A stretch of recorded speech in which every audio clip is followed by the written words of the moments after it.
Hello friends, स्वागत है आप सभी लोगों का हमारे चैनल क्विक स्टडी में। मैं कमल बेस्ट। इस वीडियो के माध्यम से दोस्तों आप यहाँ पर कराऊंगा आर्मी टेक्निकल एनए का फिजिक्स का पार्ट नंबर 21, यानी कि यहाँ पर आपको मिलेगा भौतिक विज्ञान का भाग नंबर 21। इससे पहले दोस्तों आपको भाग नंबर 20 कराए जा चुके हैं, जहाँ पर आपने महत्वपूर्ण क्वेश्चन देखे, और आज भी आप खास क्वेश्चन देखेंगे तो आराम से आप कॉपी और पेन निकाल लेंगे और जो भी क्वेश्चन यहाँ पर मिलेंगे सारे क्वेश्चनों को इत्मीनान से नोट करेंगे। तो देखिए शुरू करते हैं। पहला क्वेश्चन आपको दिखाई देता है, स्विच बनाने में स्विच बनाए जाते हैं, यानी कि आपको बताना है switch are made up of. यदि आप बात करें दोस्तों, जो इलेक्ट्रिकल स्विच होते हैं आपने देखा होगा, तो ये दोस्तों काहे के बनाए जाते हैं आपको बताना है। खास तौर पे ये आपको बताना है कि काहे के बनाए जाते हैं। ये दोस्तों यहाँ पे देखिए बैकेलाइट या मॉस्कोवाइट या टंगस्टन या नाइक्रोम, ये बनाए जाते हैं दोस्तों बैकेलाइट के। बैके लाइट यहाँ पे दोस्तों जो कि क्या होता है, एक प्रकार से थर्मो सेटिंग प्लास्टिक होता है, तो इसी के बनाए जाते हैं। तो ऑप्शन नंबर आप पहले वाले में टिक कर देंगे। वैसे दोस्तों यदि आप बात करें मॉस्कोवाइट की, जो मॉस्कोवाइट होता है ये भी दोस्तों एक प्रकार से इंसुलेटर होता है। इसका प्रयोग आप करते हैं इलेक्ट्रिकल पोलों में दोस्तों आप इसका यूज़ करते हैं। तो आप याद रखेंगे इसमें मेनली दोस्तों आपका सिलिका होता है SiO2, और एल्यूमिना होता है Al2O3, और यहाँ पर होता है दोस्तों पोटेशियम फ्लोराइड। तो आप याद रखेंगे, मॉस्कोवाइट को भी बार बार पूछा जाता है। वैसे आप बात करें टंगस्टन दोस्तों आप जानते हैं बल्ब के यहाँ पर जो फिलामेंट होता है वहाँ पर यूज़ होता है। और वैसे आप नाइक्रोम की बात करें तो नाइक्रोम का यूज़ दोस्तों कहाँ पर होता है, हीटर के वायर में ख़ासतौर पर होता है। जो हीटर होता है उसके वायर में दोस्तों आप नाइक्रोम के वायर का यूज़ करते हैं। अगला क्वेश्चन देखिए दोस्तों, ट्रांसफार्मर बनाए जाते हैं, यानी कि आपको बताना है transformers are made up of. यदि आप बात करें दोस्तों ट्रांसफार्मर, इसके आधार पर देखिए दोस्तों दो तीन क्वेश्चन आते हैं, तीन चार क्वेश्चन आते हैं। ये आपका मान लीजिए ट्रांसफार्मर है, यहाँ पर दोस्तों प्राइमरी आप इसको बोलते हैं कॉइल, और यहाँ पर आपका AC सोर्स होता है। यानी कि जो ट्रांसफार्मर होता है वो काहे पर कार्य करता है दोस्तों, ये आपका अल्टरनेटिंग करंट पर कार्य करता है, यानी कि प्रत्यावर्ती धारा पर ही दोस्तों ये कार्य करता है, ना कि DC पे कार्य करता है। वैसे आप यहाँ पे देखेंगे, यहाँ पे दोस्तों आपकी सेकंड कॉइल होती है, इसको आप सेकेंडरी कॉइल कहते हैं, यानी कि आप इसको द्वितीय कुंडली कहते हैं। तो एक कॉइल पहली वाली हो गई, या आपकी सेकंड वाली कॉइल हो गई। तो यहाँ से आप दोस्तों AC सोर्स यहाँ पर जोड़ते हैं, यानी कि यहाँ से आप प्रत्यावर्ती धारा देंगे, और यहाँ पे म्यूचुअल इंडक्टेंस के कारण, यानी जो प्रिंसिपल होता है यहाँ पे वर्किंग प्रिंसिपल जो होता है दोस्तों, यानी जो सिद्धांत होता है कार्य करने का, वो क्या होता है, सिद्धांत यहाँ पर होता है दोस्तों म्यूचुअल इंडक्टेंस। यानी कि दोस्तों आप इसको कहते हैं स्वप्रेरकत्व, या फिर आप स्वप्रेरण कह सकते हैं शॉर्ट में। स्वप्रेरण की घटना के आधार पर ही दोस्तों जो ट्रांसफार्मर होता है वो कार्य करता है। तो यहाँ पर आप कह देंगे प्रिंसिपल जो होता है दोस्तों म्यूचुअल इंडक्टेंस होता है। इसमें क्या होता है दोस्तों, आप प्राइमरी वाली कुंडली में यानी कि कॉइल में यहाँ जब करंट प्रोवाइड कराते हैं, तो जो सेकेंडरी वाली यहाँ पर कॉइल होती है इसमें खुद ही दोस्तों म्यूचुअल इंडक्टेंस के कारण करंट बहने लगती है। तो इसी को आप कहते हैं यहाँ पे एक प्रकार से म्यूचुअल इंडक्टेंस। यहाँ पे देखिए दोस्तों आपकी जो बीच में यहाँ पे आपको कोर दिखती है, यानी कोर दिखती है आपको, ये कोर दोस्तों होती है आयरन की। और ये आयरन कैसा होता है दोस्तों, ये आपका रोड आयरन होता है, या फिर आप कहें दोस्तों रोड सॉफ्ट आयरन होता है। ये क्या कार्य करता है, ये दोस्तों यहाँ पे देखिए जो मैग्नेटिक फील्ड उत्पन्न होता है यहाँ पे, यानी कि यहाँ पे जो मैग्नेटिक फ्लक्स दोस्तों जो पैदा होता है, इसको चैनलाइज करता है। यानी कि इसको चैनलाइज करने के बाद में दोस्तों यहाँ पर सेकेंडरी वाली में करंट उत्पन्न होती है। तो आप कहेंगे क्रोड जो होती है दोस्तों क्या करती है, ये चैनलाइज करने का कार्य करती है। और साथ में दोस्तों जो एक प्रकार से जो आपका साउंड अननेसेसरी साउंड होती है, जिसको आप गुंजन क्षय बोलते हैं, गुंजन क्षय जो होता है, यानी कि जो साउंड के आधार पर एनर्जी का लॉस होता है दोस्तों, उसको भी इसके द्वारा कम किया जाता है। तो यहाँ पर आप कह देंगे जो क्वेश्चन पूछा गया है वो क्वेश्चन आपको यहाँ पर पूछा गया है दोस्तों रोड आयरन, यानी आप कह देंगे रोड आयरन का यहाँ पे, या फिर आपको सॉफ्ट आयरन लिख के दिया होगा, यानी कि नर्म लोहे की क्रोड का इस्तेमाल किया जाता है। अगला क्वेश्चन देखिए दोस्तों, crystal produce a visible image, यानी आपको बताना है कौन सा वाला क्रिस्टल विजिबल इमेज को प्रोवाइड कराता है। विजिबल इमेज यानी दोस्तों आपकी जो दृश्य वाली छवियाँ होती हैं, दिखाई देने वाली जो आपकी छवियाँ होती हैं, उनको दोस्तों यहाँ पर कौन प्रोवाइड कराएगा, आपको बताना है कौन सा वाला क्रिस्टल प्रोवाइड कराएगा। यहाँ पे देखिए दोस्तों आपको एलसीडी दिया है। यदि आप एलसीडी का फुल फॉर्म देखें दोस्तों, ये आपका होता है लिक्विड क्रिस्टल और डी से आपका डिस्प्ले। यानी कि दोस्तों यहाँ पर आपका जो एलसीडी है एक प्रकार का क्रिस्टल होता है दोस्तों, लिक्विड क्रिस्टल होता है, जो कि क्या करता है, डिस्प्ले करने का कार्य करता है। यानी कि जो इमेजें होती हैं दोस्तों उनको दिखाने का कार्य करता है। ये आपने देखा होगा मोबाइल पर आप देखें या आप कंप्यूटर्स पे देखें दोस्तों, टेलीविज़न पे देखें, तो एक बहुत ही पतली यहाँ पे बहुत ही थिंक एक लेयर होती है, लिक्विड लेयर होती है, जो कि क्या करती है दोस्तों, इमेजेस को विजिबल करती है, यानी कि उनको दिखाती है। तो इसी को आप कहते हैं दोस्तों एलसीडी। तो ऑप्शन नंबर यहाँ पर हो जाएगा आपका एलसीडी, पहले वाले में आप टिक कर देंगे। अगला क्वेश्चन देखिए दोस्तों, अधिकांश विद्युत ऊष्मीय यंत्र किससे बने होते हैं? यानी आपको बताना है mostly electrical heating devices made up of. यहाँ पे देखिए दोस्तों आपके जो इलेक्ट्रिकल हीटिंग डिवाइस होते हैं, इलेक्ट्रिकल हीटिंग डिवाइस जो होते हैं वो दोस्तों आप एग्जांपल के तौर पर ले सकते हैं। जो आयरन क्लॉथ आयरन होता है, आयरन होता है एक प्रकार से, यानी जो आप प्रेस करते हैं, इस्त्री करते हैं, यदि आप उसको ही देखें तो कौन से वाले मटेरियल से दोस्तों खास तौर पर बना रहता है आपको बताना है। यहाँ पर आपको देखिए क्वार्ट्ज दिया है, माइका दिया है, ग्रेफाइट दिया है और सॉफ्ट आयरन दिया है। यहाँ पे दोस्तों आपको देखिए सेकंड वाला दिया माइका। माइका क्या होता है दोस्तों, यानी कि आप हिंदी में अभ्रक कहते हैं। ये दोस्तों यहाँ पे देखिए हीट का गुड कंडक्टर होता है, गुड कंडक्टर यानी कि हीट का अच्छा चालक होता है दोस्तों, ऊष्मा का अच्छा चालक होता है। लेकिन इलेक्ट्रिसिटी का दोस्तों बैड कंडक्टर होता है। तो यहाँ पर देखिए विशेष प्रकार की प्रॉपर्टी होती है इसमें। इलेक्ट्रिसिटी का दोस्तों बैड कंडक्टर हो गया, लेकिन हीट का गुड कंडक्टर होता है। इसी के कारण दोस्तों ड्यू टू दिस रीज़न इसका इस्तेमाल किया जाता है जो आपके इलेक्ट्रिकल हीटिंग डिवाइस होते हैं उनको बनाने में। यानी कि यहाँ पर आप कह देंगे दोस्तों माइके का यूज़ खास तौर पर अधिकांश किया जाता है। तो ऑप्शन नंबर यहाँ पर हो जाएगा बी वाला माइका, या फिर आप कहें अभ्रक। अगला क्वेश्चन देखिए दोस्तों, सूर्य उदय होने के पूर्व तथा अस्त होने के बाद भी आसमान में प्रकाश दिखता है क्यों? यानी कि आपको बताना है before sunrise and after sunset light present in sky due to. यदि आप देखें दोस्तों सूर्य के निकलने के पहले आपको आकाश में यानी कि आसमान में एक प्रकार से क्या दिखता है दोस्तों, यहाँ पर लाइट दिखती है, और अस्त होने के बाद भी दोस्तों आपको यहाँ पर लाइट दिखाई देती है, देर तक आपको दिखाई देती है। तो इसका रीज़न क्या होता है आपको बताना है। इसका रीज़न यहाँ पर होता है दोस्तों डिफ्रैक्शन ऑफ लाइट, यानी प्रकाश का दोस्तों विवर्तन होता है। विवर्तन के कारण ही दोस्तों आपको देर तक प्रकाश दिखाई देता है। तो ऑप्शन नंबर यहाँ पर कौन सा हो जाएगा, सी वाला आपको दिखता है दोस्तों डिफ्रैक्शन। तो डिफ्रैक्शन यहाँ पर आपका राइट हो जाएगा। डिफ्रैक्शन आप जानते होंगे दोस्तों, आपने देखा होगा यदि आप यहाँ पे एक आप सोर्स को लें दोस्तों, यहाँ से आप लें और यहाँ से आप जब लाइट को डालते हैं तो ये लाइट क्या होती है, यहाँ पर दोस्तों बाइंड होने के बाद में फैल जाती है। या फिर आप एग्जांपल के तौर पे ले सकते हैं, यहाँ पे माना आपने कोई ऑयल पोर को देखा, ऑयल पोर यहाँ पे है दोस्तों, मान लीजिए केरोसिन ऑयल पोर है, तो वाटर में यदि आप देखें उसको, तो जब लाइट यहाँ पर पड़ती है तो वहाँ पर आप देखते हैं एक प्रकार का रेनबो बनता है, यानी कि वहाँ पर आपको 7 कलर्स लाइट के दिखाई देते हैं। तो यही दोस्तों क्या है, प्रकाश का विवर्तन यानी कि डिफ्रैक्शन कहलाता है। तो यहाँ पर आप सी में टिक कर देंगे। अगला क्वेश्चन देखिए दोस्तों, यदि किसी वस्तु की चाल उसके चारों ओर की ध्वनि की चाल से अधिक हो तो मैक संख्या क्या होगी? यानी कि आपको बताना है if speed of an object is greater than speed of their surrounding sound then mach number. पहले आप समझेंगे दोस्तों मैक नंबर होता क्या है। मैक नंबर दोस्तों इसका रिलेशन होता है साउंड के साथ में, यानी कि मैक नंबर इक्वल टू होता है speed of object divided by speed of sound.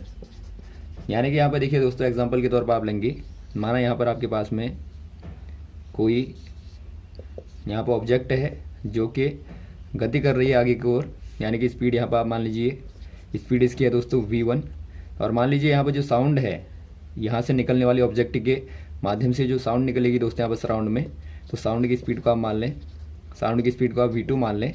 तो यहाँ पर v1 रेशियो v2 जो होगा दोस्तों यही क्या कहलाता है, मैक नंबर कहलाता है। तो यहाँ पर आपको मैक नंबर कहने का मतलब है ये रेशियो आप यहाँ पर होता है। अब देखिए दोस्तों मैक नंबर यहाँ पे देखिए यहाँ पे 3 प्रकार से आप इसको डिफाइन करते हैं, 3-4 प्रकार से। पहली कंडीशन होती है यदि स्पीड ऑफ ऑब्जेक्ट ज़्यादा होगी दोस्तों स्पीड ऑफ साउंड से, तो यहाँ पर मैक नंबर क्या होगा, मैक नंबर का मान क्या होगा दोस्तों, यदि आपका ऊपर वाला ज़्यादा होता है नीचे वाले से तो मैक नंबर का मान ग्रेटर देन 1 होता है। और यदि आपका ऊपर वाला दोस्तों कम होता है नीचे वाले से, तो वहाँ पर मैक नंबर का मान क्या हो जाएगा, लेस देन 1 हो जाएगा। और यदि आपके दोनों ही अप्रॉक्सीमेटली बराबर हैं तो यहाँ पर दोस्तों मैक नंबर क्या हो जाएगा, मैक नंबर अप्रॉक्सीमेटली 1 हो जाएगा, 1 के इक्वल हो जाएगा। और यदि आपका ऊपर वाला बहुत ज़्यादा है दोस्तों, यानी स्पीड ऑफ ऑब्जेक्ट बहुत ज़्यादा हो जाता है स्पीड ऑफ साउंड से, तो यहाँ पर आपका मैक नंबर जो होता है वो ग्रेटर एंड ग्रेटर देन 1 हो जाता है। तो यहाँ पर देखिए पहली वाली जो कंडीशन है, यानी कि जहाँ पर स्पीड ऑफ ऑब्जेक्ट दोस्तों स्पीड ऑफ साउंड से ज़्यादा होती है, तो इसको आप क्या कहते हैं, इसको आप दोस्तों सुपरसोनिक कहते हैं। सुपर, आप इनको नोट कर लेंगे, सुपर सोनिक कहलाता है जब स्पीड यहाँ पे ज़्यादा होगी। और सेकंड वाली कंडीशन है जब यहाँ पे दोस्तों स्पीड ऑफ ऑब्जेक्ट कम होगी लेकिन स्पीड ऑफ साउंड क्या होगी दोस्तों, यहाँ पर ऑब्जेक्ट के कंपेरिजन में ज़्यादा होगी, तो इस वाली कंडीशन को आप कहते हैं सबसोनिक। आप नोट कर लेंगे, इसको आप कहेंगे सब सोनिक। और वैसे आपकी जो थर्ड वाली कंडीशन है, यानी जब दोनों की ही स्पीड बराबर होगी लगभग, तो ऐसी वाली कंडीशन को दोस्तों आप कहते हैं यहाँ पे ट्रांसोनिक। ट्रांसोनिक आप कहें या फिर आप ट्रांसोनिक कह सकते हैं। तो ये दोस्तों आपकी थर्ड वाली कंडीशन होती है। और चौथी वाली कंडीशन दोस्तों जब ऑब्जेक्ट की स्पीड बहुत ज़्यादा होगी साउंड की स्पीड से, तो इस वाली कंडीशन को आप कहते हैं दोस्तों हाइपरसोनिक। हाइपरसोनिक आप कहते हैं। तो आप इनको याद रखेंगे, अलग अलग कंडीशनें हैं। तो यहाँ पर जो कंडीशन पूछी गई है दोस्तों वहाँ पर कौन सी वाली है, यानी यहाँ पर आप देखते हैं कि वस्तु की चाल उसके चारों ओर की ध्वनि की चाल से अधिक है, यानी ऑब्जेक्ट यहाँ पर ज़्यादा है नीचे वाली साउंड से। तो यहाँ पर आप कहेंगे दोस्तों ये आपका ग्रेटर देन 1 होगा, यानी कि ये आपका दोस्तों क्या हो जाएगा, सुपरसोनिक हो जाएगा। सुपरसोनिक, यानी ये वाली कंडीशन दोस्तों अप्लाई होगी। तो ऑप्शन नंबर आप देखते हैं सेकंड वाले में, ऑप्शन नंबर आपका बी वाला दोस्तों ग्रेटर देन 1 आपका राइट हो जाएगा। अगला क्वेश्चन देखिए दोस्तों, थर्मल इक्विलिब्रियम, यानी कि आपको बताना है तापीय साम्य क्या होता है। यानी कि आपको बताना है थर्मल इक्विलिब्रियम यहाँ पे क्या होता है, यानी आप इसको तापीय साम्य कहते हैं। यहाँ पे देखिए दोस्तों आप थोड़ा सा एक छोटा एग्जांपल लेंगे। माना यहाँ पर आपके पास में दो बॉडीज़ हैं, पहली बॉडी का टेम्परेचर दोस्तों आप T1 मान लेंगे और सेकंड वाली का T2 मान लेंगे, यानी दोनों का अलग अलग तापमान है। यदि आप दोस्तों मान लें कि T1 में ज़्यादा टेम्परेचर है T2 के मुकाबले, अब देखिए बाद में आप इनको क्या करते हैं, सेकंड कंडीशन में आप दोनों को कॉन्टैक्ट में लाते हैं, यानी दोनों को आपने दोस्तों क्या किया, आपने इनको टच कर दिया। तो यहाँ पे क्या होगा दोस्तों, जो टेम्परेचर होगा, आप जानते हैं जो हीट का फ्लो होता है दोस्तों वो आपका अपर से लोअर की ओर होता है, यानी कि T1 का ज़्यादा है T2 से। तो यहाँ पर जो हीट होगी दोस्तों, जो हीट होगी यानी जो ऊष्मा होती है उसका फ्लो कहाँ की ओर होगा, T1 से लेके T2 की ओर होगा। और कब तक होगा दोस्तों, जब तक कि ये इक्वल ना हो जाए, यानी कि T1 जब तक दोस्तों आपका T2 के बराबर ना हो जाए, यानी कि नया टेम्परेचर आपका बन जाएगा T1 डैश, और सेकंड वाला भी दोस्तों आपका जो T2 डैश बनेगा, दोनों क्या होंगे, इक्वल होंगे, यानी T टेम्परेचर दोनों का हो जाएगा। तो यहाँ पर दोस्तों आप इस वाली कंडीशन को क्या कहते हैं, इसी वाली कंडीशन को दोस्तों आप कहते हैं थर्मल इक्विलिब्रियम। यानी कि अलग अलग तापमान था दोनों वस्तुओं का, लेकिन जब आपने दोनों को कॉन्टैक्ट किया तो दोनों का तापमान बराबर हो गया, इक्वल हो गया। तो इसे आप कहेंगे दोस्तों दोनों वस्तुएं तापीय साम्य में हैं, यानी कि थर्मल इक्विलिब्रियम की कंडीशन में हैं। तो ऑप्शन नंबर कौन सा हो जाएगा दोस्तों, यहाँ पे ऑप्शन नंबर आपका यहाँ पे हो जाएगा equal temperature of touching bodies, यानी कि टचिंग बॉडीज़ यानी कि जिनको आपने जोड़ा है बॉडीज़ को, उनका टेम्परेचर दोस्तों क्या हो जाएगा, इक्वल हो जाएगा। तो यही कंडीशन होती है इक्विलिब्रियम, थर्मल इक्विलिब्रियम की। अगला क्वेश्चन देखिए दोस्तों, विच वन इज़ इनकरेक्ट, यानी आपको बताना कौन सा वाला इनकरेक्ट है। पहला आपको दिया दोस्तों LCD, यानी यहाँ पर आपको फुल फॉर्म दिए हैं। LCD का फुल फॉर्म दोस्तों आपको बताया जा चुका है क्या होता है, लिक्विड, और यहाँ पे C से आपका क्रिस्टल होता है, क्रिस्टल, D से आपका डिस्प्ले होता है। यानी पहला ही वाला दोस्तों यहाँ पर आप देखते हैं रॉन्ग है, तो आप पहले वाले में टिक कर देंगे। और इनके आप देख लें दोस्तों, चेक कर लें एक बार, LED जो होती है, LED का फुल फॉर्म क्या होता है दोस्तों, लाइट एमिटिंग, D से आपका डिवाइस होता है। तो आपका सेकंड वाला राइट है। थर्ड वाला देखिए दोस्तों आपका CFL दिया है, CFL का फुल फॉर्म क्या होता है? CFL। C से आपका होता है दोस्तों कॉम्पैक्ट, और F से आपका होता है फ्लोरोसेंट आपका होता है, और L से आपका होता है दोस्तों लैंप, यानी कि आपका कॉम्पैक्ट फ्लोरोसेंट लैंप होता है। तो ये भी आपका दोस्तों राइट है। फोर्थ वाला आपको दिया CRT। CRT क्या होता है दोस्तों? CRT आपका होता है कैथोड रे। T से आपका होता है दोस्तों ट्यूब। ये भी दोस्तों यहाँ पर देखिए एक प्रकार से डिस्प्ले ट्यूब होती है। डिस्प्ले यानी कि जो इमेजों को विजिबल करने वाली जो ट्यूब होती है, वैसी ही ट्यूब होती है दोस्तों एक प्रकार से। जैसे कि आप देखते हैं LCD में आपको इमेजेस दिखती हैं, वैसे ही दोस्तों यहाँ पर CRT के माध्यम से भी आप इमेजेस को देख सकते हैं। लेकिन ये दोस्तों एक प्रकार से एक बड़ा माध्यम है, लेकिन आप LCD को देखेंगे तो यहाँ पर आपकी बहुत ही थिन लेयर होती है, जहाँ पर दोस्तों आप क्या करते हैं, इमेज को विजिबल करते हैं और आपको बहुत ज़्यादा क्लियरिटी के साथ में दिखाई देती है। तो यहाँ पर आपका पहले ही वाला रॉन्ग था, तो आप पहले वाले में टिक कर देंगे। नेक्स्ट क्वेश्चन देखिए दोस्तों, जल का त्रिक बिंदु किस ताप पर कहा जाता है? यानी कि आपको बताना है at which temperature also known as triple point of water. पहले आप समझेंगे दोस्तों आपका ट्रिपल पॉइंट होता क्या है। यदि आप बात करें ट्रिपल पॉइंट की, यानी त्रिक बिंदु की बात करें दोस्तों, तो इसे हम एक ग्राफ के माध्यम से यहाँ पे देखेंगे। यहाँ पर आप लेंगे टेम्परेचर यानी कि ताप, और यहाँ पर आप लेंगे प्रेशर यानी कि दाब। तो आप इस ग्राफ को देखें दोस्तों, तो एक पर्टिकुलर कंडीशन में एक ऐसा बिंदु होता है जहाँ पर आने के बाद में आपको दोस्तों, यदि आप इधर को देखेंगे तो यहाँ पर आपको मिलेगा सॉलिड, और यदि आप यहाँ पे देखेंगे इधर को दोस्तों तो आपको मिलेगा लिक्विड, और यदि आप नीचे को देखेंगे तो यहाँ पर आपको मिलेगा वेपर, यानी कि यहाँ पर आपको वाष्प मिलता है, यानी कि गैस मिलता है दोस्तों, गैस, और यहाँ पर आपको मिलता है द्रव यानी लिक्विड, और यहाँ पर आपको मिलता है सॉलिड यानी कि ठोस। तो यहाँ पर आप देखते हैं ये ऐसा बिंदु है दोस्तों, ऐसा पॉइंट होता है जहाँ पर से यदि आप थोड़ा सा इधर को जाएंगे तो आपको सॉलिड मिलेगा, थोड़ा ऊपर जाएंगे तो आपको द्रव मिलेगा, लिक्विड मिलेगा, और थोड़ा सा नीचे आएंगे तो आपको यहाँ पे एक प्रकार से वेपर मिलेगा। तो ऐसा पॉइंट है दोस्तों जहाँ से आपको द्रव की यानी कि वाटर की दोस्तों तीनों ही स्टेटें मिलती हैं। तो इसी को आप क्या कहते हैं? आप इसको कहते हैं ट्रिपल पॉइंट। तो ये दोस्तों आपका मोस्टली यहाँ पर वाटर के लिए, यानी कि यदि आप शुद्ध पानी की बात करें, प्योर वाटर की बात करें दोस्तों, तो उसके लिए इसका जो टेम्परेचर होता है वो आपका 0.01 डिग्री सेंटीग्रेड के अप्रॉक्स होता है, या फिर आप केल्विन में कह सकते हैं दोस्तों, यहाँ पे 273.16 केल्विन। तो यहाँ पर कौन सा हो जाएगा? ऑप्शन नंबर आपको बी वाला दिया है, 0.01 डिग्री सेंटीग्रेड के दोस्तों अप्रॉक्स में होगा। अगला क्वेश्चन देखिए दोस्तों, रिवर्स ऑफ वेपराइजेशन इज, यानी कि आपको वेपराइजेशन का रिवर्स बताना है। पहले आप यहाँ पर समझेंगे वेपराइजेशन क्या है, यानी आप इसको दोस्तों वाष्पन कह सकते हैं। वाष्पन के दौरान क्या देखते हैं दोस्तों आप, यदि आपने यहाँ पर बर्तन में कोई लिक्विड लिया है, यदि आप वाटर को ही ले लें, तो यदि आप हीट दें दोस्तों नीचे से, तो क्या देखते हैं यहाँ पर दोस्तों आप देखते हैं कि इसका वेपराइजेशन होता है, यानी कि यहाँ पर दोस्तों आपको वाष्प प्राप्त होती है। तो यहाँ पर आपको बताना है, इसका रिवर्स आपको बताना है। रिवर्स कहने का मतलब है, रिवर्स मतलब दोस्तों आपका विपरीत आपको बताना है। विपरीत कहने का मतलब है दोस्तों, यदि आप यहाँ पर लिक्विड से वेपराइजेशन में क्या करते हैं, आप लिक्विड से दोस्तों आप गैस में जाते हैं, तो आपको ऐसा यहाँ पर सिस्टम बताना है जहाँ पर आप गैस से दोस्तों, गैस या फिर आप कहें वेपर से कहाँ आते हैं, लिक्विड में आते हैं। तो ऐसी वाली प्रोसेस क्या होती है दोस्तों, यदि आप इस प्रोसेस को देखेंगे तो ये आपकी कहलाती है कंडेंसेशन, यानी कि यहाँ पर आप कह देंगे कंडेंसेशन, यानी आप इसको हिंदी में कहते हैं दोस्तों संघनन।